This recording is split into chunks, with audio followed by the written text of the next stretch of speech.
31 जनवरी को लंदन हवाई अड्डे पर एलिजाबेथ और फिलिप को अलविदा करने के बाद बादशाह, मलका और शहजादी मार्गरेट सैंडरिंघम वापस आ गए। जिस दौरान बच्चों के वालिदैन दौरे पर थे, तब चार्ल्स और एन का ख्याल आया रखती थी।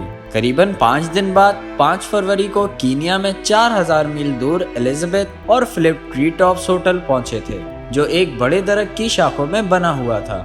उसी दोपहर जॉर्ज ने शूटिंग का लुत्फ उठाया और फिर रात का खाना खानदान वालों के साथ खा के सोने चले गए। इन चंद पुरसुकून घंटों के दौरान 6 फरवरी 1952 की सुबह सवेरे किंग जॉर्ज छठम अपनी नींद में सुकून से इंतकाल कर गए। एलिजाबेथ ने सागाना स्ट्रीम में ट्राउट आइलैंड की मछलियां पकड़ी और आउट स्पेन होटल में लंच किया। बादशाह की मौत की खबर लंदन से नैरोबी में गवर्नर की रिहाइशगाह को कोडेड मैसेज के जरिए भेजी गई, लेकिन कोडबैक एक खुफिया बॉक्स में बंद थी और गवर्नर, जिसके पास चाबी थी, वो साहिल के लिए रवाना हो गए थे। दूर दराज के मुकाम को देखते हुए बैरूनी मवासलात का अमली तौर पर कोई वजूद नहीं था, और ये इस वक्त तक नहीं था जब तक कि एक मुकामी सहाफ़ी ने शहजादी के प्राइवेट सेक्रेटरी मार्टिन चार्ट्रेस से पूछा कि क्या बादशाह की मौत की खबरें दुरुस्त हैं। फिर उसके बाद शाही पार्टी को जॉर्ज के इंतकाल का इल्म हुआ। एलिजाबेथ इन आखिरी लोगों में शामिल थी जिन्हें इतला दी गई। खबर की तस्दीक होने के बाद आगे के सफर की तैयारियां तर्क कर दी गई और रियासत के मामलात की तरफ तवज्जो दी गई। चार्टिटिस पर मोहरबंदी अलहाक के दस्तावेजात को खोलने और तैयार करने का इल्जाम आयद किया गया था।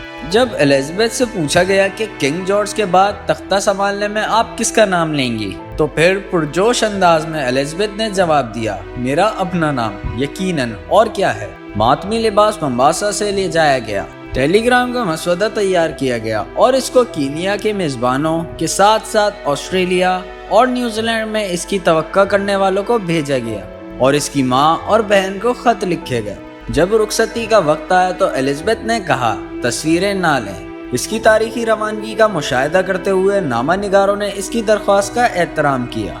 7 फरवरी की शाम एलिजाबेथ सोग में घर पहुंची। बहुत से बरतानियों के लिए उसके वालिद ने बादशाहत में अपना एतमाद बहाल कर दिया था और इनकी मौत का सदमा वसी था। अगली सुबह सियाह लिबास में मलबूस एलिजाबेथ ने सेंट जेम्स पैलेस में जमा होने वाली अलहाक कौंसिल के सामने अपनी खुद मुख्तारी का ऐलान किया।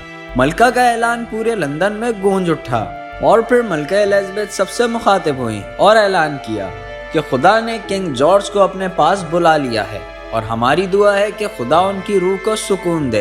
ये वही बादशाह थे जिसके इंतकाल से वली ओहद सिर्फ और सिर्फ हक के साथ आला और गालिब शहजादी एलिजाबेथ अलेक्जेंड्रा मैरी के पास आया। लिहाजा हम यहाँ इन प्राइवी काउंसिल के साथ दौलत मुश्तरका के दीगर अरकान के नुमाइंदों, दीगर आला मयार के हजरात और शहरियों की मदद कर रहे हैं। फिर एक आवाज और जुबान और दिल की रजामंदी के साथ ऐलान हुआ कि आला और ताकतवर शहजादी एलिजाबेथ अलेक्जेंड्रा मैरी अब मलका एलिजाबेथ दोम बन चुकी हैं।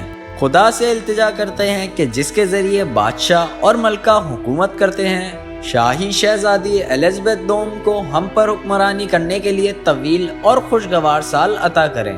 और इस पूरी तकरीब को अलहाक कौंसिल ने 6 फरवरी को लंदन गजेट के ज़मीमा में अशात के लिए जारी किया। फिर अलहाक का ऐलान 7 फरवरी को डी टाइम्स में लंदन गजेट के हवाले से शाया हुआ और 8 फरवरी की सुबह सेंट जेम्स पैलेस में मलका से मुलाकात के बाद अलहाक का ऐलान गार्टर किंग ने आर्म्स में अवाम को पढ़कर सुनाया।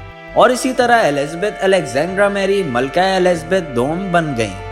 अगर आपको ये वीडियो पसंद आए तो वीडियो को लाइक करना ना भूलें और अगर आप ऐसी इन्फॉर्मेटिव वीडियोस देखना चाहते हैं तो इंडिगो टीवी को सब्सक्राइब करें।